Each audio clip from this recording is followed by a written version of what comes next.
coasty that I'm sort of used to. Anyway, a West Coast IPA. So you're getting away from the hazies, wanting to get some nice, crisp, clean flavours in my beers. So anyway, I managed to find this one from these suckers here, Behemoth. Again, I just had a quick nosy at their website on the old internet, because that's where websites generally are. And if you go through, they've got just the thing, just fucking their beers. It's just so many of them. So like I say, they have a plethora of beers out there. So this one is called Fiddy, West Coast double IPA. So obviously it's got a bit more stonk than a normal one. It's an 8.5 in a 440. Again, I think it was around the $8 mark, $9, something like that. On the side it says Fiddy, West Coast double IPA. There's a knock on the door. I open it. It's a Girl Scout, and she asked me, "How would you like to buy some cookies?" I asked, "How much would that be?" It's frost on the can, not my eyesight. She said, "I need about Fiddy." Well, that was about the time I noticed that she was about 8 stories tall and was a crustacean from the Paleolithic era, the Loch Ness Monster. I said, "Damn it, Monster, I ain't giving you no Fiddy." We thought an 8'5" tall West Coast double IPA using 100% new Cairo hop blend would do the trick. This blend is one of the best smelling bags of hops we've ever smelled, bringing massive tropical and citrus flavours. So drink what is around about our 350th beer fresh, and have a think over which of our other beers have been your favourites over the years. We wanted to do something a bit special for our 350th beer. It may not be our 350th unique beer over the past 8 years, but this is close enough. So obviously, Fiddy it's their 350th beer, which is that's pretty cool. But yeah, West Coast's general.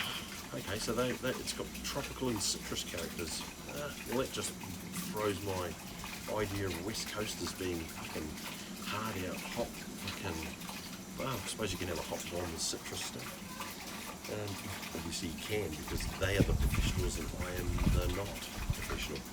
Right, let's get this into a glass. It should be clear. Being a West Coast, it should be clear rather than cloudy. And there we go, look at that, nice and clear into this fantastic glass. And actually, that's really different.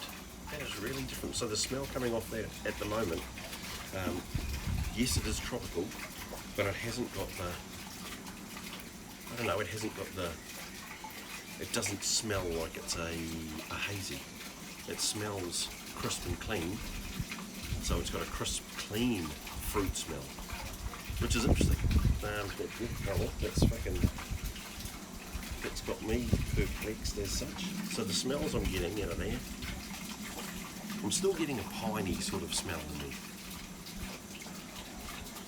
but sort of that fresh meadowy sort of, a fresh meadow sort of smell.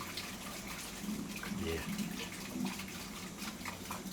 And you can smell a little bit of the malt in there. Not a lot, but a little bit. Fiddy. Alright, so this is Behemoth's 350th beer. So it's a cheers to Behemoth and congratulations for making it to 350 beers. Long may you prosper.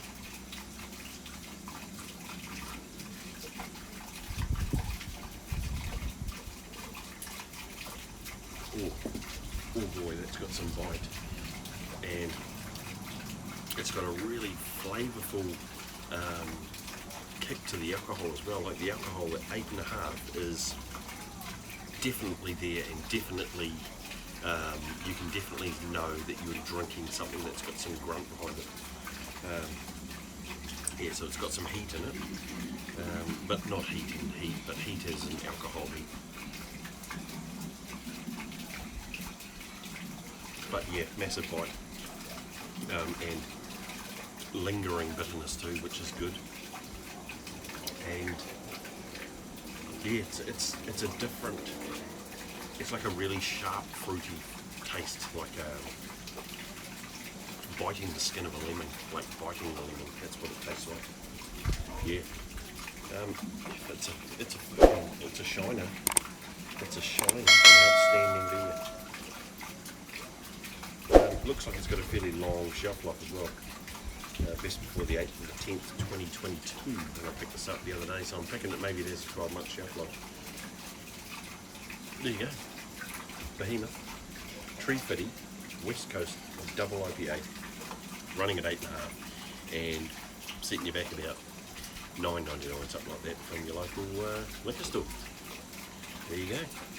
Enjoy.